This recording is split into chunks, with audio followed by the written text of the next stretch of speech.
미국 증시가 많이 빠지고 있죠. 이유는 미국 PMI 제조업 지수가 지금 48.1 예상치보다도 훨씬 좋지 않았다. 지금 시장이 급락하고 있다. 미국은 증시가 많이 빠지고 있는 상황이고요. 대신에 홍콩 증시는 그동안에 많이 빠져 있었기 때문에 금일은 오히려 0.38% 정도뿐이 하락하지 않고 있다. 라고 보시면 금일 12시 SM 제조업 지수 48.1 예상이 49.2 이게 50 이하면 경기 하강 국면이고 50 이상이면 경기 확장 국면이다. 미국 제조업 지수 각 기업에다 표본이 있어요. 설문조사를 돌려가지고 그 부분을 받아서 취합해서 한 부분이다. 8월 1일 51.2에서 9월 달에 49.1 결국엔 미중 무역 전쟁에서 승자가 없다라는 것을 보여주는 부분들이다. 금일 뉴스핌 뉴스인데 PMI 48.1 4개월 연속 위축 국면이다. 성명에서 글로벌 무역 이슈가 가장 중요한 산업 간 이슈로 남아있다. 글로벌 무역 이슈, 미중 무역 전쟁들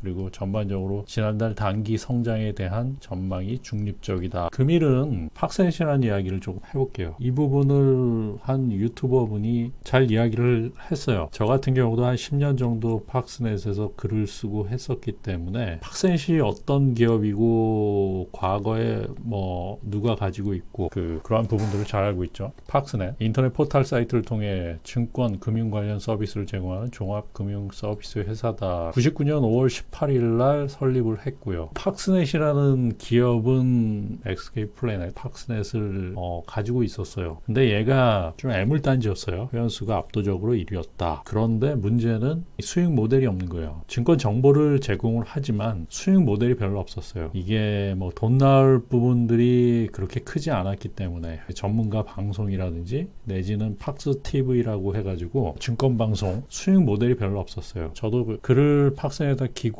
하면서 이제 이달에 팍스인 선정되면 소정의 상금 기고료라고 할 수 있죠. 제가 1회로 받은 적이 있었거든요. 그래가지고 당시에 담당자하고 이야기를 많이 했었죠. 근데 여기서 중요한 게 이제 지분 현황이에요. PXN 홀딩스 14.79%를 보유를 하고 있고요. PXN 홀딩스는 뭐냐? 키위 미디어 그룹의 자회사예요. 대주주였다가 이 부분이 바뀌는 부분이다. 키위 미디어 그룹 계열사로서 PXN 홀딩스가 있다. PXN 홀딩스로 검색을 하면 한 뉴스, 웹 뉴스가 하나가 나오더라고요. 상상인 저축은행에 30억을 빌렸다. 상상인 저축인에서 여기도 또 상상인입니다. 상상인이 언제 나왔죠? 바로 WFM, 코링크 P에서 상상인. 키위 미디어 그룹으로 공시를 보면 사채 원리금 미지급 발생, 소송 등의 판결 결정, 단기 차익 증가, 굉장히 복잡하죠. 사채 원리금 미지급이 발생했다. 지금 재무적 손실이 발생하고 있다라고 보시면 돼요. 자, 키위 미디어 그룹 지금 정지가 들어가 있고요. 팍스넷의 특별 관계자 지분 변동, 금일 뉴스가 나왔죠. 상상인 플러스 저축은행 및 특별 관계자의 지분율이 12.3%로 변동했다. 반대 매매로 나왔다. 얘를 담보대출 해가지고 그걸 못 갚았기 때문에 그런 부분들이 있고요. 중도태임 대표이사 변경. 이 대표이사가 지금 1984년생이에요. 고성웅이라고 해가지고 84년생. 나이가 어리죠. 금전 대여 결정했다. 이 비트박스에다가 152억 정도를 더 집어넣겠다. 키위 미디어 그룹이 지금 상당히 지금 위험한 상태이기 때문에 이 팍스넷도 애매한 부분이다. SK 플래닛이라는 기업에서 가지고 있었어요. 최태원 씨가 와서 글을 썼네 아니네. 저도 PM5320인가 제주도에 갔던 일들도 있고 그게 이 최태원 씨의 운전기사가 썼다니 이런 내용도 있지만은 매우 신뢰되는 부분들이 좀 있었다. 그 당시가 2010년 팍스넷의 선물 옵션 토론실에 많이 글을 올렸죠. 그때 당시에 최태원 씨가 선물 옵션을 좀 했죠.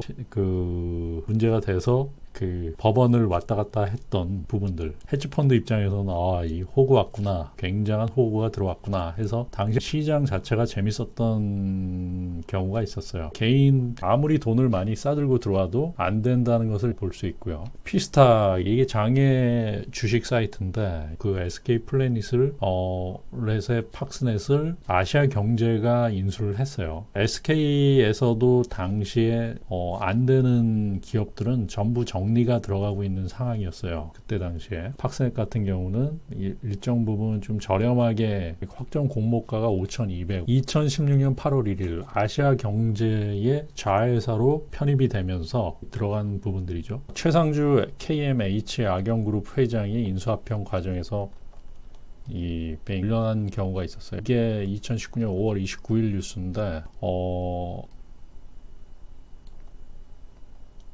국가정보원 비서관 출신이고 미디어 사업에 뛰어들어 인수합병을 통해 성공을 일궜다. 아시아경제에서 키위 미디어 그룹으로 팍스넷이 또 팔린 부분이요. 처음에는 SK플래닛에서 아시아경제로 팔렸고 아시아경제에서 팍스넷을 상장을 시켰고요. 18년도 계속 적자가 나오기 때문에 2018년도에 키위 미디어 그룹으로 편입이 됐죠. 2018년 8월 7일 키위 미디어 그룹이 팍스넷을 인수한다. 국내 최대의 금융 포털이다. 회원수는 많죠. 회원수는 많은데 조금 포장된 부분들이다 라고 보고요. 총 253억 규모의 경영권 및 지분 양수도 계약을 체결했다. 상상인 저축은행에 돈 빌렸는데 못 갚아가지고 거기서 큰 매물이 나온 부분들이고 팍스넷 역시도 지금 매물이 나온 부분이죠. 팍스넷 상장사 정보 글로벌 공급 나선다 라고 해가지고 옥스퍼드 매트리카와 파트너십을 체결했다. 옥스퍼드 매트리카 이 부분을 아는 분은 한 명도 없을 거라고 보고요. 저도 이번에 처음 봤는데 옥스퍼드 매트리카의 로리 나이트 회장이고 이 사람이 고성욱 대표이사. 파봤더니 홈페이지가 있긴 있더라고요.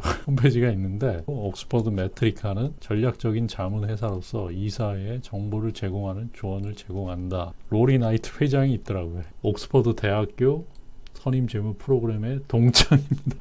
재미있게 썼고요. 이게 브리스톨 대학교 경제 및 재무 분야에서 명예 학위를 받았다. 접촉은 이메일로 접촉한다. 전화 이런 거 없습니다. 키위 미디어 그룹에 대한 이야기를 드리면 장철웅 대표이사 여기 보면 김영석 프로듀서가 있는데 문토자를 좀 했어요. 작곡가, 프로듀서 이것도 WFM WF 비슷한 부분이 조금 있어서 한번 파봐야 될 것으로 보고 있고요. 지금 조국 씨로 인해 가지고 코링크 P가 검찰 수사 표적이 되면서 상상인 저축은행에서 단기 대출 받은 부분에 의해서 물량들이 막 쏟아져 나오고 WFM이 거래 정지가 되는 부분. 이 키위 미디어 그룹 같은 경우도 제가 보기에는 비슷한 부분들이 좀 있다. 그래서 정철웅을 검색을 해봤는데 키위 컴퍼니의 대표이사고 LH 대표이사 키위 미디어 그룹에서 나무 위키에서 잘 써놨더라고요. 2019년 5월 8일 공시를 통해 결성금 보전을 목적으로 해서 30대 1 무상 감자를 결의했다라고 하고 작곡가 김영석과 주변의 투자자들이 16년 7월 회사 인수 후 동년 9월 사명인 키스톤 글로벌을 현재 사명 키위 미디어 그룹으로 변경 주식의 25% 200억에 인수함으로써 순환 출자 관계가 되었다. 간단하게 정리를 하면 SK 플래닛 시절에 아시아 경제가 인수를 해서 이 키위 팍스넷을 상장을 했어요.